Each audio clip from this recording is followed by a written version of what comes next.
Assalamualaikum warahmatullahi taala wabarakatuh. Barasuna di mana wae ayeuna tepang dangu deui sareng simkuring mangeunana dina pidangan dongeng Sunda. Nyandak hiji jejer cariyos Malespati anu jadi adi bagian ka-22. Ieu cariyos teh karangan Mang Nyalira. Bewara oge kanggo sadayana sok aya nu teu maros ka Mang. Mang cenah wayah kumaha pami terasanana teh? Taterasana teh sok tabuh 7 wengi Mang uploadnya. Telatna tabu 8 atuh pamit aya wae nyanyikeun diapunten da sami Mang ngagaduhan kasibukan anu sanesna. Nanging insyaallah diperhatoskeun pisan ku Mang. Waktos uploadna teh nyaeta tabuh 7 wengi sesuai domisili Mang di USA. Urang Sunda asli gitunya baraya. Semang urang lajengkeun deui hancagarapan anu katuna waktos dinten kamari pamit telepat mah tos dugikeun ka si Kardi. Bade menakan bahkan tak Mang Saheli pon kitu deui Ki Juma nya baraya mangga urang ngadangukeun.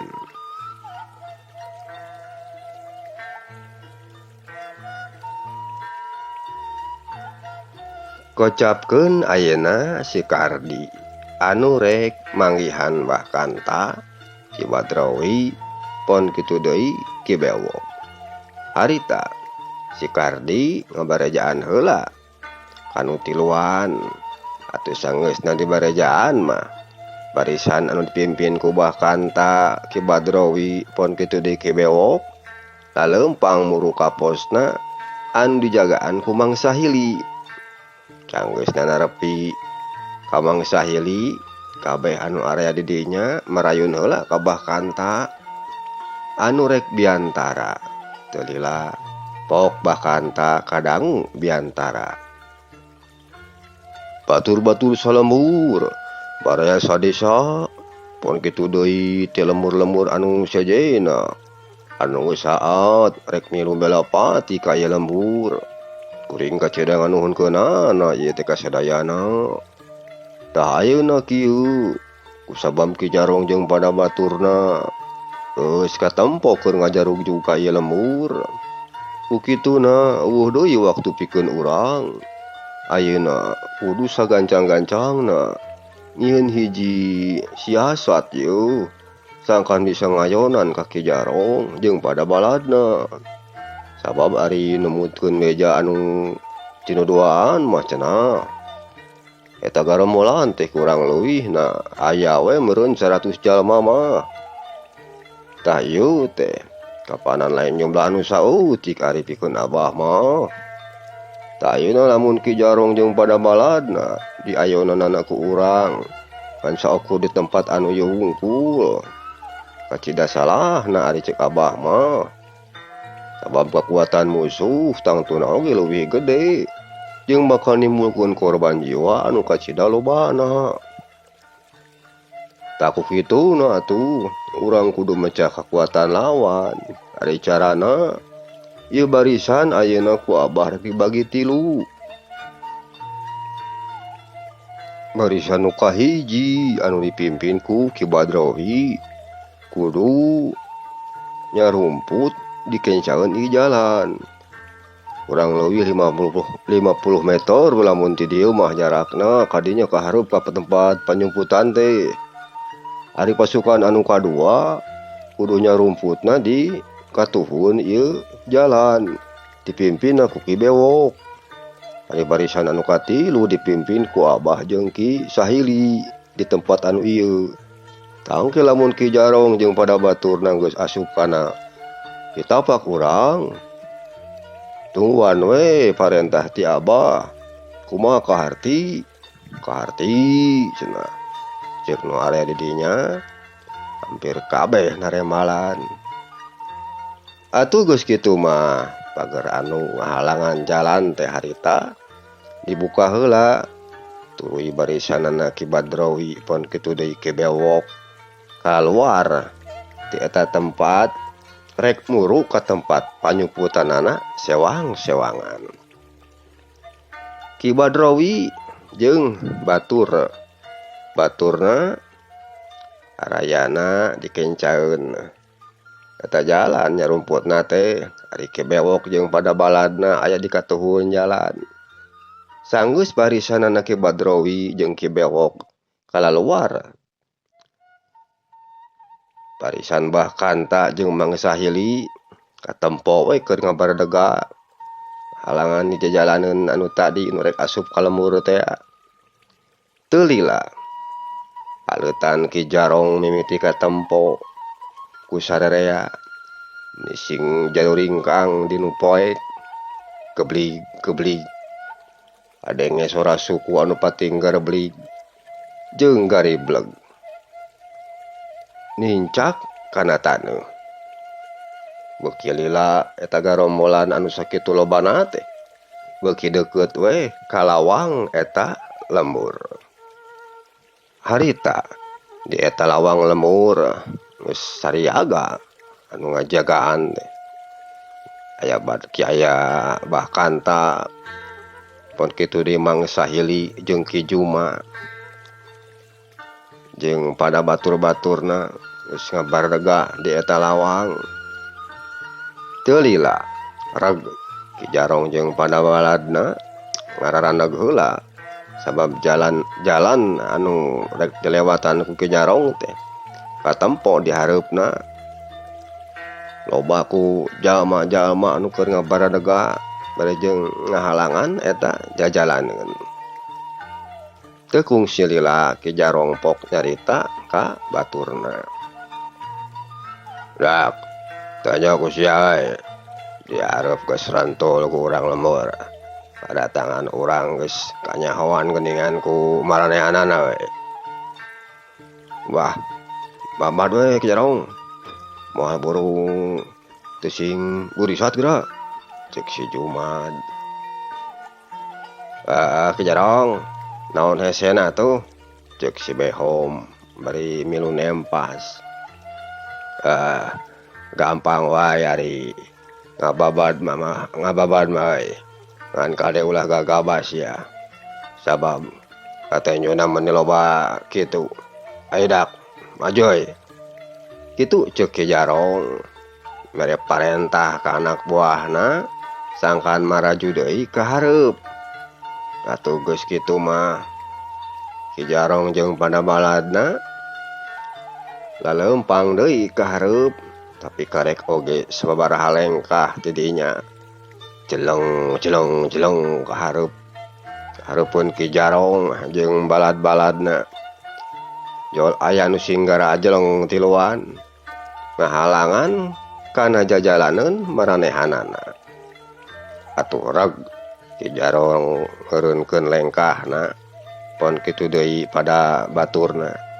Teu lila pok Ki Jarong ngomong kanu tiluan anu keur ngabaredega di hareupeun manehanana.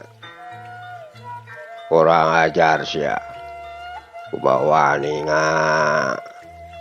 halangan jajalaneun dewek sia. Geus baroson hirup sia teh. Kitu ceuk Ki Jarong bari jeung mencrong panonna kanu tiluan. Ki Jarong, nah silaing cerek kieu wae hirup teh. Cik atuh. Kudu aya euy-euy kuperikeun baheula keur ngora.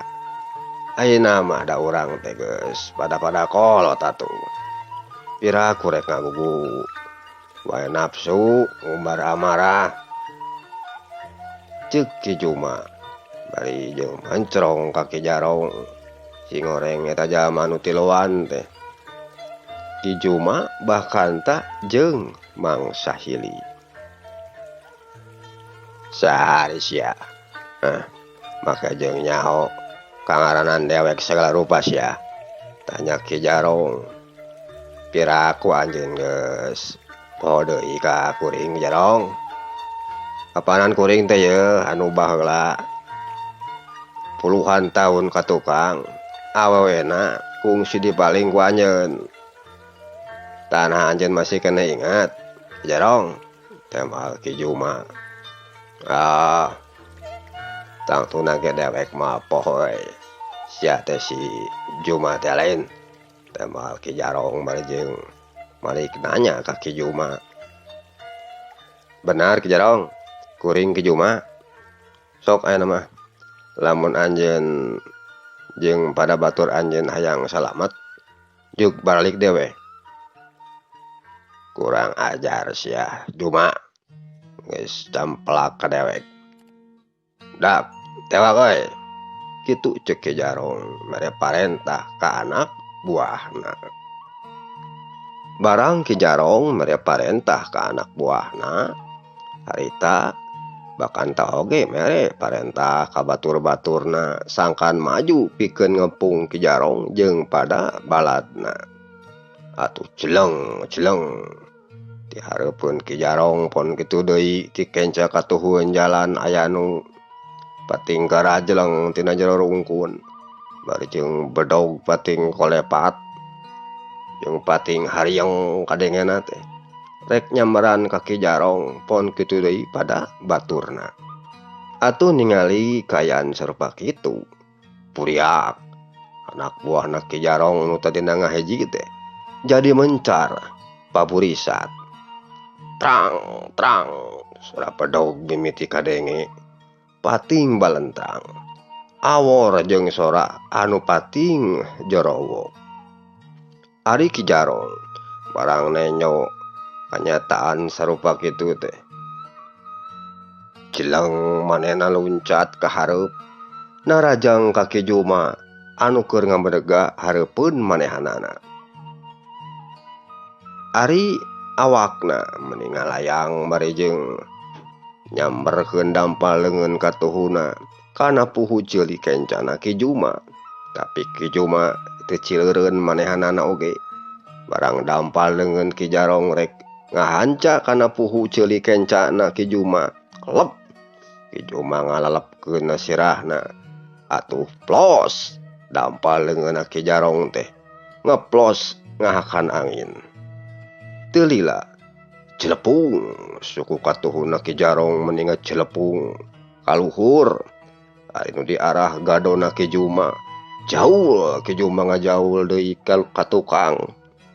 Miceun panarajangna Ki Jarong plos panarajangna Ki Jarong ngeplos deui wae. Ayo Ki Jarong lain jago ajen teh ceuk Ki Juma bari jeung melak cangkeng kituna teh.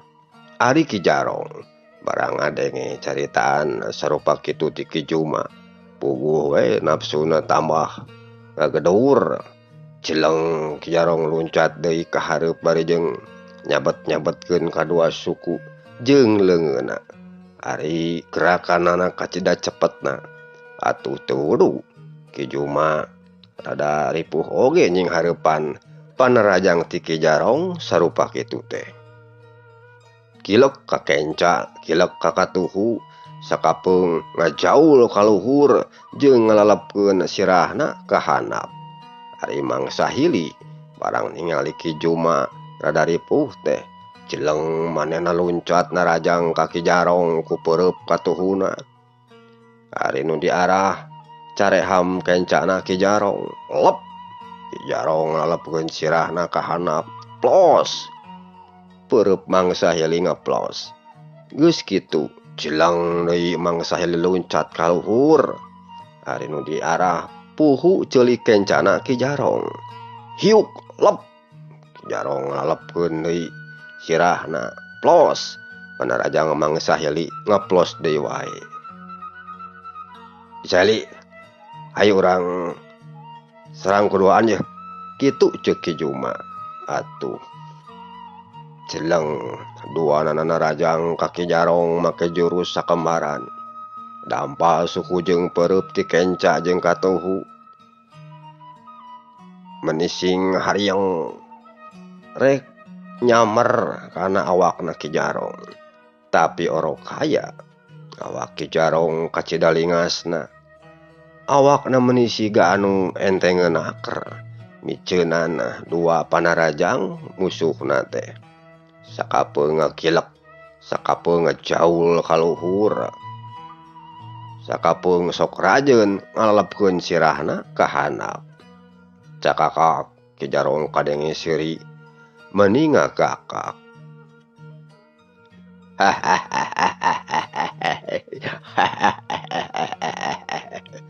Aya sia kaluarkeun pangarti sia duaan teh ai. Kitu ceuk Ki Jarong bari jeung manehna loncat ka hareup narajang anu duaan. Atuh keur nu tiluan teh galungan deui. Silih seret, silih banting, silih siku. Pada kesit jeung pada rancingeusna. Kocapkeun ayeuna Ki Bewok baraya anu harita adu hareupan jeung si Behom. Pon kitu deui si Codet.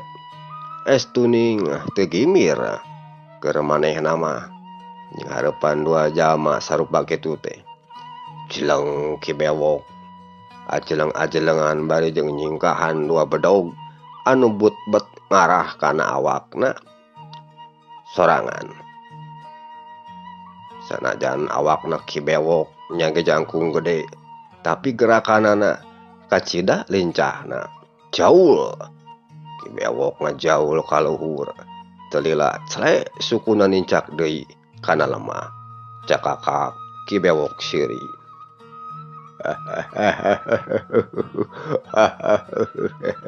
Ayo sia cunguk dewek yo lawan aranjeun ayeuna mah sarua garombolan sia mun ai dewek mah geus urun euy boson molor wae di leuweung teh loba di renyohan ku monyet sia.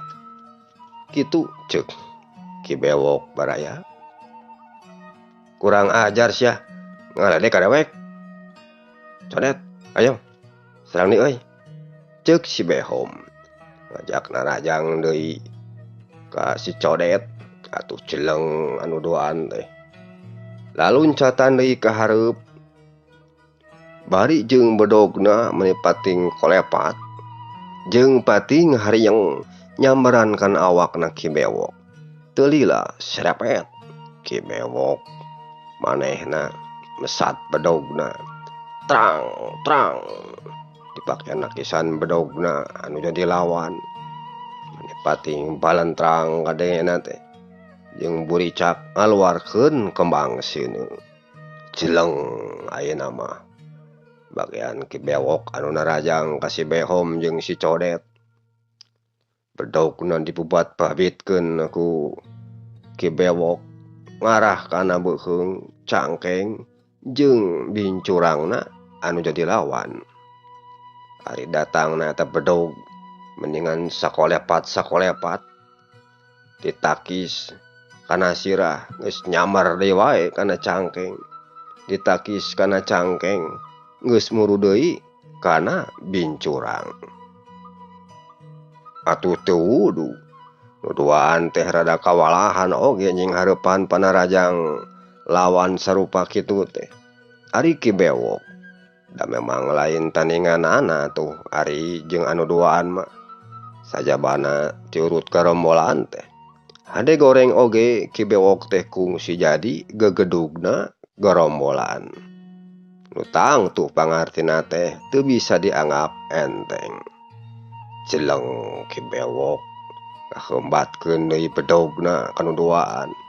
Ari si Behom harita manehna kurang rancingeus. Barang bedog Ki Bewok datang deui ngahanca kana tak-takna. Si Behom teu kaburu ngagiwar. Atuh kecerok tak-tak kencana. Peunang ku bedogna Ki Bewok. Kolepat hiuk kecerok. Atuh goak si Behom ngagoak. Bari tuluy ngarumpuyuk bari jeung nyepengan tak-tak kencana anu gudawang ku bedogna Ki Bewok. Ari si Codet barang nenyo baturna kakeunaan ku bedog. Cileng manehna loncat ka hareup bari jeung nyabatkeun bedogna kana beuheungna Ki Bewok. Ari Ki Bewok ningali panarajang tilawan sarupa kitu teh manehna ngan saukur ngalalepkeun sirahna ka handap plos. Bedog si Codet ngeplos. Sanggeus bedogna si Codet ngeplos, Ki Bewok harita rikat ngahembatkeun bedogna ngarah kana bitis kencana si Codet. Ari si Codet manehna harita teu kaburu luncat nyingkahan panarajangna nu jadi lawan.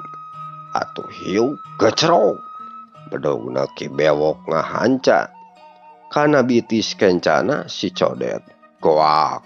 Si codet ngagoak peru nyuuh bari jeung nyepengan sukuna anu baloboran ku getih. Nu duaan geus nalamru baraya. Atuh cakakak ke bewok teh seuri meuni lelenggakan. Ayeuna urang caritakeun Ki Badrowi. Harita Ki Badrowi katampona teh keur tarung jeung si Jumad pon kitu deui si Kemen. Baturna si Jumad teh bedog but-bet ngenca katuhu nyerang ka Ki Badrowi.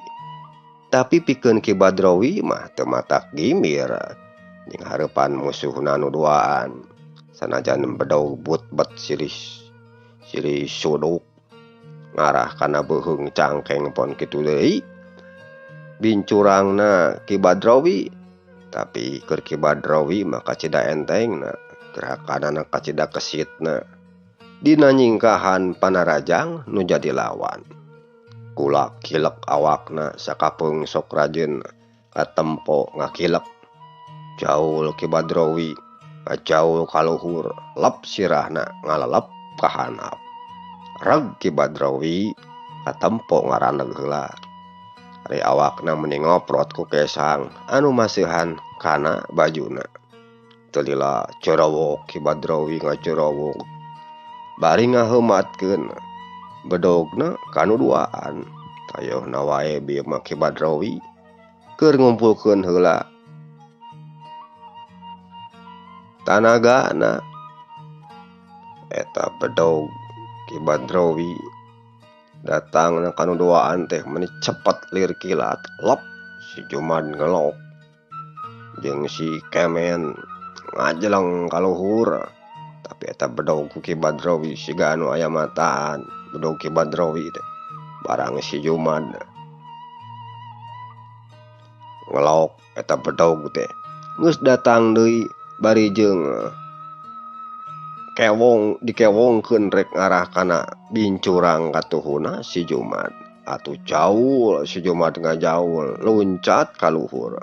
Serepet bedogna Ki Badrowi rek ngahanca deui beuheung si Kemen. Lenyap si Kemen meuni ngalenyap. Barang nenyo suseukeut bedog geus di hareupeun beuheungna teh ngan hadena we kaburu ngalalep lep si Kemen ngalalepkeun sirahna atuh plos bedog Ki Badrowi ngahakan angin. Ari Ki Badrowi barang anu duaan kabir heungeuh yen siga anu ripuh jeung hareupan panarajang ti manehna. Ki Badrowi teu diantep tuluy dicahcer dihujanan ku panarajang ti manehanana. Atuh keur si Jumad jeung si Kemen kacida ripuheunana keur manehanana duaan mah teu lila kadenge si Jumad ngajerowok ka si Kemen. "Men, lumpat euy." Kitu ceuk si Jumad. Bari jeung perengbeng kituna teh si Jumad lumpat pangheulana. Ari si Kemen barang nenyo baturna geus mabur teh jeleng si Kemen narajang ka Ki Badrowi ngaheumbatkeun bedogna. Ari nu diarah beuheung kenca Ki Badrowi. Lep Ki Badrowi ngelok plos. Bedog si Kemen ngeplos. Barang bedogna ngeplos perengbeng si Kemen lumpat. Teu sirikna notok-notogeun maneh. Ari Ki Badrowi barang nenyo musuhna anu duaan geus malabur teh reg manehna ngaraneg bari jeung ngatur heula napasna. Geus kitu pok kadenge Ki Badrowi nyarita sorangan. "Aya kupi kasir ieu jalma teh. Panya aing ngaheumbatkeun bedog teh rek narajang deui geuningan kalakah tuluy malabur." Kitu ceuk Ki Badrowi dina mangsa harita. Ayeuna urang nyaritakeun heula si Bohel baraya. Barang nenyo batur-baturna geus mimiti tararung jeung urang lembur Cisomang. Keur si Bohel mah teu ieu pipilueun manehna. Da ti baheula oge kitu si eta mah ngan saukur purah manggul we jeung mangmawakeun barang hasil tina jarahan. Gajeleng manehna areta loncat kana rungkun. Sanggeusna aya dina rungkun, gek si Bohel diuk luhureun jukut. Geus kitu ku si Wal ngaluarkeun bako tina saku kampretna. Sanggeus dilinting, bledog diseuneut, tuluy diseusseup, ari haseupna meuni nyerebung kaluar tina liang irung jeung bibirna. Teu lila pok si Bohel kadenge ngomong sorangan. Ayeuna anak buahna Ki Jarong jeung urang lembur Cisomang keur tararung anu sakieu campuhna yeuh. Tapi paduli teuing keur uing mah. Rek saha anu eleh anu menang oge lah. Syukur-syukur mah Ki Jarong jeung pada baturna tah anu areleh teh tuluy nyerah ka urang Cisomang. Tapi lamun kalah ka kalabur mah nyawa ayeuna we meureunan yeuh. Uing balik deui ka leuweung. Sababna lamun teu kitu tangtu aing diteangan ku Ki Jarong. Lah geus bosen uing mah hirup kieu wae teh. Geus hayang lumrah we siga batur hirup teh jeung geus bosen lah jadi para bereungit wae teh. Cek si Bohel bari jeung nganyot ududna kituna teh. Serebung haseupna meuni nyerebung minuhan eta rungkun. Barang keur anteng we udud bari ngalamun gorobas. Kana eta rungkun aya anu ngagorobas. Teu lila pucung hul sing horeng si Juned. Sobatna si Sadut teh anu datang ka eta tempat teh. Pok si Juned nanya ka si Bohel. Keur naon ari ilaing euy aya di dieu? Anjeun anak buahna Ki Jarong lain? Tanya si Juned bari jeung mencrong ka si Bohel anu keur jong-jong we ngalepus udud. Teu lila pok si Bohel nyarita. Uing mah di dieu teh keur udud we euy. Keur nenyo anu garleut tuh. Tenyo ki laing. Meuni rame kitu euy. Resep nenyo ge uing mah. Ari ilaing anak buahna Ki Jarong lain? Cuk si Juned nanya deui ka si Bohel. Nya, uing anak buahna Ki Jarong. Ari kitu kumaha? Teh mah si Bohel. Bari jeung anteng we panonna mah nenyokeun kanu keur tararung. Sabab emang rada geunaheun ti eta tempat teh lebah dinya mah. Tempatna rada luhur. Jadi jelas pisan lamun nempo kanu keur tararung dihanapeun eta tempat teh. Tuh, ilaing tuh milu tarung euy. Keur naon tarung? Anu meunang moal meunang piala euy, moal meunang hadiah. Pan kitu deui anu eleh. Moal meunang duit. Mata ge mendingan lalajo we siga uing. Kitu nya. Nyaho atuh. Narek naon deui atuh euy? Tapi bener oge omongan ilaing teh. Cek si Juned bari jeung gek diuk gigireun si Bohel. Teu lila pok si Juned nyarita deui. Cik, kasaan atuh? Bakona euy, aya keneh tu. Uing ge sarua hayang udud yeuh. Itu lubating reungit. Ilang teh hayang udud euy. Kok tah? Loba bako mah. Tah ieu papirna yeuh. Disrek di udud kabeh ge pek teh teuing uing mah. Cek si Bohel bari jeung ngahehe. Tapi kituna teh bari ngasongkeun bako ka si Juned. Atuh geus kitu mah anu duaan teh uplek wae ngarobrol baraya. Siga anu geus lila we wawuhna. Abong duanan oge sarua kurangna. Barejeng panonama malencrong ka hareup ningalikeun kanu keur tararung. Harita batur-baturna Ki Jarong geus loba anu kabareunangan pon kitu deui anu kalabur. Sabab warga Cisomang teh keur mah loba kari-kari katambahan jalmana teh ti lembur-lembur anu sejena. Atuhnya ari ku loba mah teu buru ngeripuh anak buahna Ki Jarong teh. Ari kudu ngalayanan jalma anu sakitu lobana mah. Kocapkeun Ki Jarong barang nenyo batur-baturna loba anu geus kabareunangan jeung kalabur manehna malah tambah nafsu. Ari gerakanana beuki dieu teh biasa beuki cepet wae. Malah mah mangsa hili jeung Ki Juma oge ini ampir-ampiran cilaka.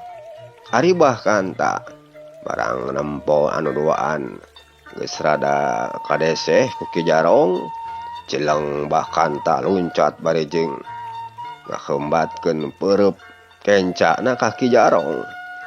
Ari nu diarah puku ceuli katuhu Ki Jarong eta peureub mending hiuk bangbaraan sigana teh lamun keuna teh mah moal burung bejad ceuk babasaanna mah eta sirah teh. Tapi Ki Jarong surti kanu pibahayaeun lep manehna ngalepkeun sirahna plos peureupna bahkan tak ngeplos. Kurang ajar sia Rajon wani main koroyok sia rasakeun saya. Ki Jarong barejeng muter-muterkeun bedogna dina luhureun sirahna kuleungeun katuhuna. Ut ut ut sora bedog mending hiang bangbaraan. Teu bina we jeung sora kolecer anu katebak ku angin. Cileng Ki Jarong luncat ka hareup narajang ka Bahkanta. Ari Bahkanta barang nenyo Ki Jarong nyerang ka manehna teh barejeng ngagunakeun bedogna serepet. Bahkanta oge mesat bedogna dipake nakisan bedogna Ki Jarong. Hiuk trang trang trang. Dua bedog diadu menipating balentrang jeung ngaluarkeun kembang seuneu. Jauh lo Bahkanta ngajauh ka luhur bari nyabetkeun bedogna kana beuheungna Ki Jarong. Tapi Ki Jarong teh eleh rancingeusna lep manehna ngelok bari ngahembatkeun seseukeut bedogna kana sukuna Bahkanta anu keur aya di luhur. Trang ku Bahkanta ditakis ke bedogna kitu nanti bari jeung koprol ka hareup ngalabuhkeun maneh kana taneuh. Cualit cidegedeg Bahkanta nangtung deui bari jeung nying hareup ka Ki Jarong. Lobayan oge sia pangatina wae teu Ki Jarong bari jeung mancrong ka musuhna. Ki Jarong tingali tu batur-batur aranjeun geus loba anu taratu jeung anu kalabur ninggalkeun ieu pakalangan.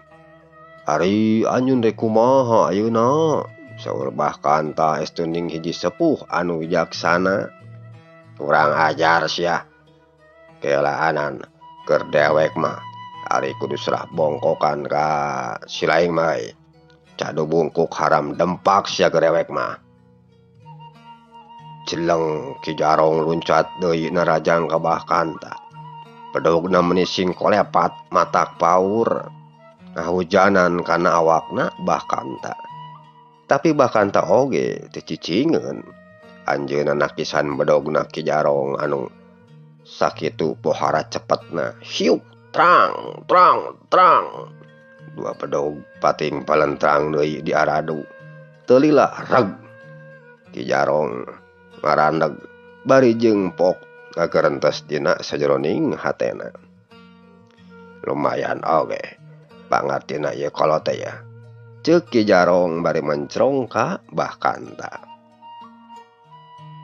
Barang keur anteng mencrong ka hareup ka Bahkanta teu kanyahoan dua peureub menipating suruwuk rek ngahanca puhu ceuli kenca jeung katuhuna Ki Jarong.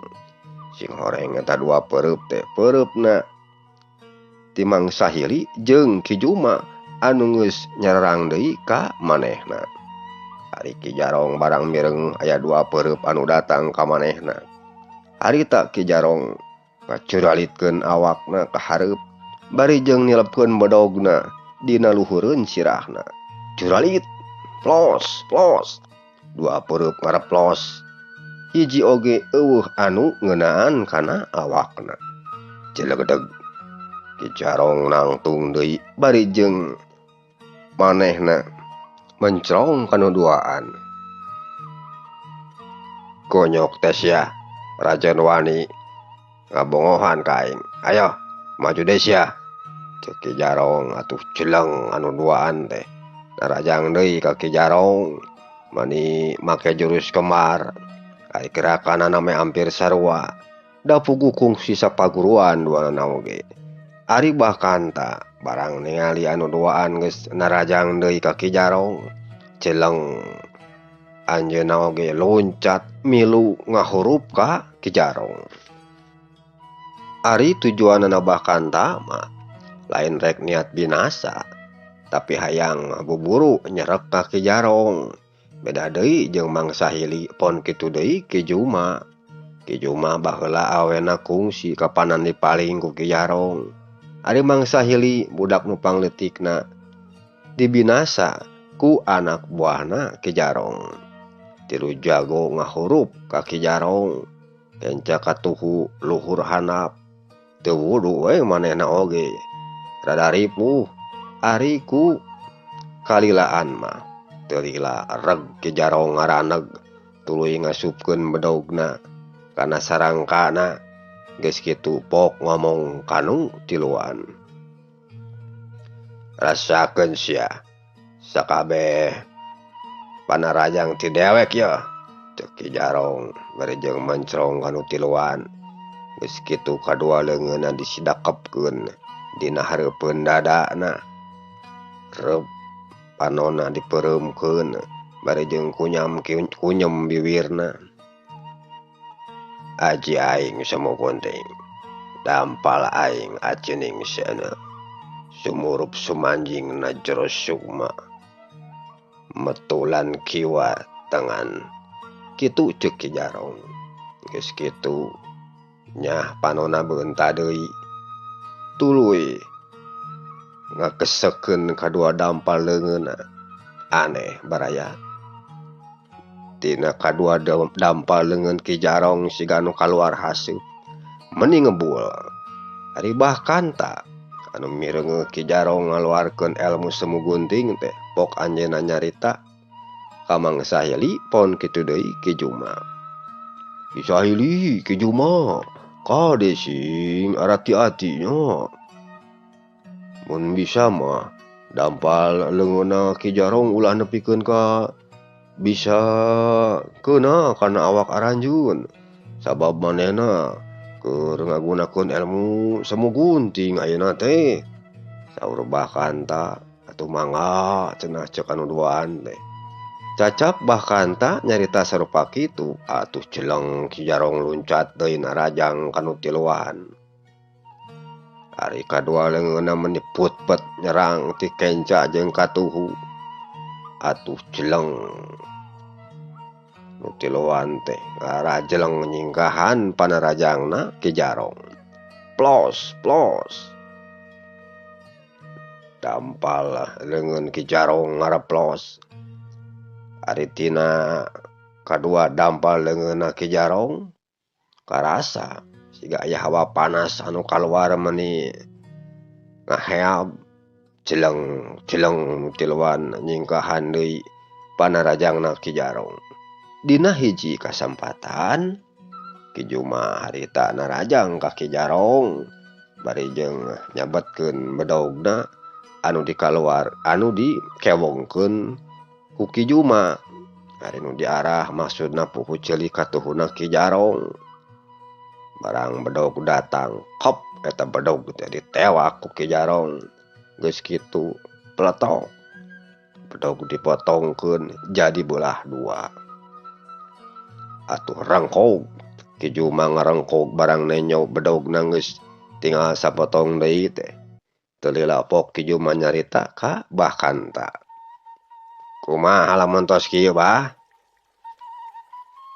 dong dilayanan antep we nu penting masing bisa nyingkahan panarajangna ti manehanana dari ku lila mah tang tu leuleus manehna oge kitu baler bahkan tak nya tuh bah Cileng Ki Jarong luncat deui nyerang bami buta kanu tiluan tapi anger hiji ge panarajangna eueuh anu ngeunaan sabab nu tiluan leuwih cingeus pikeun nyingkahan panarajangna ti Ki Jarong. Lila mah Ki Jarong ngarasa capek awakna jeung meh-mehan beakeun we ku tanaga manehna sorangan reg Ki Jarong ngarandeg bari jeung ngagerentes deui dina sajeroning hatena corik deh galakah aing ya anu beakeun tanaga lamun kieu carana mah awas ya hiji wanci dewek bakal ngayakeun deui balitungan sajeng aranjeun sakabeh kitu ceuk gentes hate Ki Jarong. Teu lila Cileng Ki Jarong loncat kanu bala perengbeng manehna kabur ninggalkeun eta patempatan ari bahkan tak sanggeusna ningali Ki Jarong kabur pok anjeunna nyarios kanu duaan Isaili Ki Juma keun we bae ulah rek di arudag nu penting mah manehna teu jadi ngaranya ka lemur Cisomangna keun we dangke oge aya mangsana pikeun nyerek Ki Jarong mah mun kitu deui Ki Badra jeung pada baturna atuh nu leuwih pentingna mah ayeuna urang kapanan geus saralamet ieu tah ayeuna mah ayo atuh urang tarulungan heula batur-batur urang anu taratu saur bahkan tak atuh geus kitu mah anu tiluan ninggalkeun eta patempatan rek ngadon narulungan heula anu carilaka kocapkeun deui si Bohel anu keur ngawangkong jeung si Juned barang mireungeuh batur-baturna geus areueuh ti dinya pok manehna nyarita ka si Juned Nur uing mah rek balik deui we nya ka leuweung ieu teh sabab batur-batur uing geus areueuh geuningan ceuk si Bohel nyarita ka si Juned anu aya di gigireun manehanana bari jeung cengkat kituna teh oh kitunya sok we atuh ari rek balik deui mah ka leuweung ari moal milu jeung uing ka lembur mah engke deui we lah masalahna mah lain naon bahaya yeuh lamun uing teu balik deui mah ceuk si Bohel. Oh gitunya satu hari ngaran ilaing teh ngaran uing mah si Bohel moal bireuk di leuweung mah pokona mah monyet surili lutung mau kabeh ge geus arapaleun ka uing mah ari ilaing sangaranna euy ceuk si Bohel malik nanya ngaran uing mah Juned Bohel. Oh Juned alus eta ngaran teh Ned euy. Nah alus kumaha gitu? Oh daripada dewek naon ari Bohel teh dasar we ieu mah nu ngarangna we euy mere ngaran ka uing teh bet Bohel coba lamun batur mah pan aralus ngaranna teh taena mah kitu we nya Ned uing rek kaleuweung heula euy sugan jaga panggih deui nya ceuk si Bohel bari jeung ngajak sasalaman ka si Juned atuh gap ku si Juned di tampanan bari jeung pok nyarita ari ieu bako jeung papirna kumaha yuh nah moal dibawa ku ilaing El tanya si Juned bari jeung ngeupel bako ku leungeun kencana bawa we eta mah keur ilaing kuring mah ngabadag bako mah kitu we lah nya Cek si Bohel bari tuluy ngaleos ninggalkeun si Juned anu keur melongkeun ka manehanana. Teu lila les si Bohel ngiles geus teu katempo deui kahalangan ku tatangkalan anu araya di dinya. Sanggeus si Bohel ngiles, si Juned tuluy turun ti eta tempat rek nyampeurkeun deui si Sadut jeung anu sejena. Arita anu taratu dibarawa ka imahna Bahkanta. Ari sebagian anak buahna Ki Jarong anu katarawan mah sanggeusna di alubaran teh tatuna nya ditarawan heula ku Ki Bewok jeung pada baturna. Cag urang tuna heula kaayaan di lembur Cisomang anu keur ngarasa bungah dina mangsa harita sabab geus bisa ngelehkeun Ki Jarong jeung pada baturna. Ayeuna urang nyaritakeun deui Ki Jarong.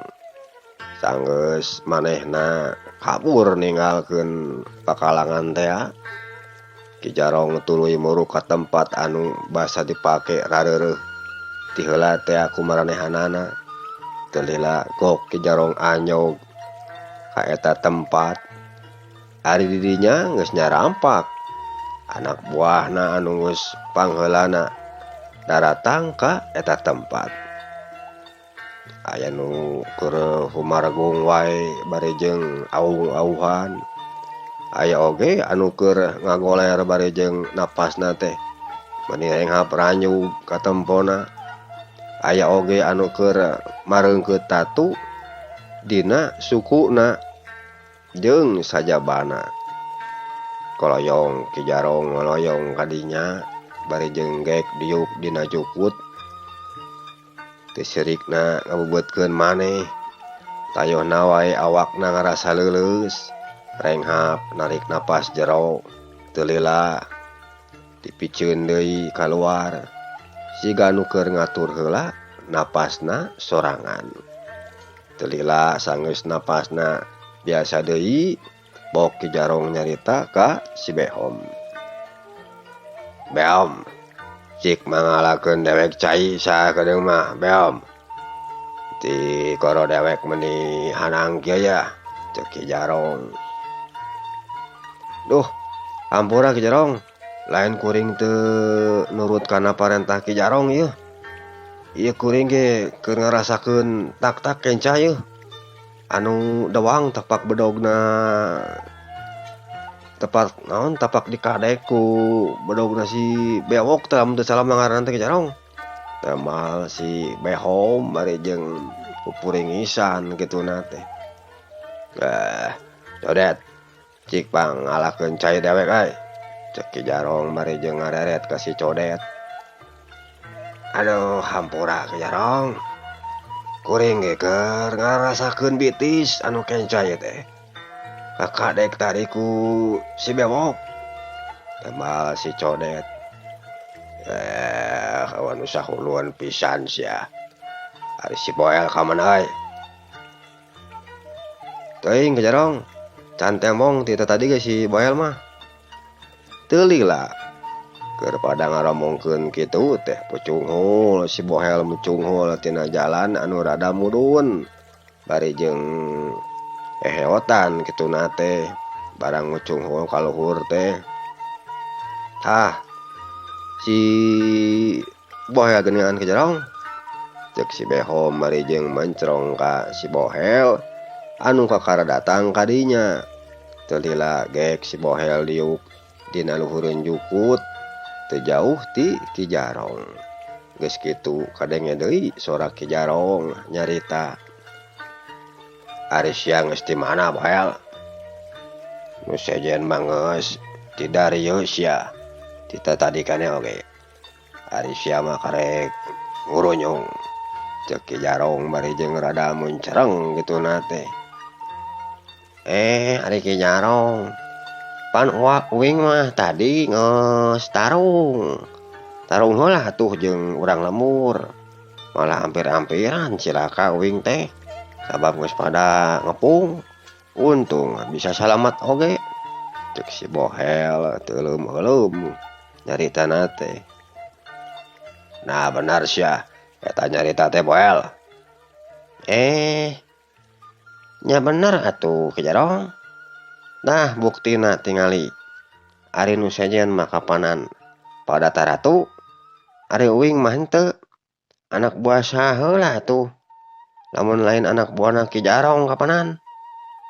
Ari Ki Jarong ngadenge si Bohel nyarita sarupa kitu teh nu tadina ambek jadi kaubaran jeung meni asar bae we liang irungna alus bae lah sia mah sanajan sia teh jelemana rada cipleung oge we tapi bisa dipercaya ku dewek mah tayana mah cik pangalakeun cai dewek bae lah hayang nginum ya ti koro meni asa hanang kieu cai Jarong beres lah masalah nu kitu aya mah tema si Bohel bari jeung Jung nangtung geus kitu turun ka lebakeun eta tempat rek ngadon heula ngala cai. Bare Sunda mengusaki heula cagarapan dongeng Sunda Maspati anu jadi adi bagian ke-22. Insyaallah bagian anu ka-23 kumang saja diteraskeun deui dina dinten-dinten anu salajengna. Manganuhunkeun kana sagaropaning paratosanana. Ayeuna mangsa saja pamit ka sadayana. Lujeng kantun per mio.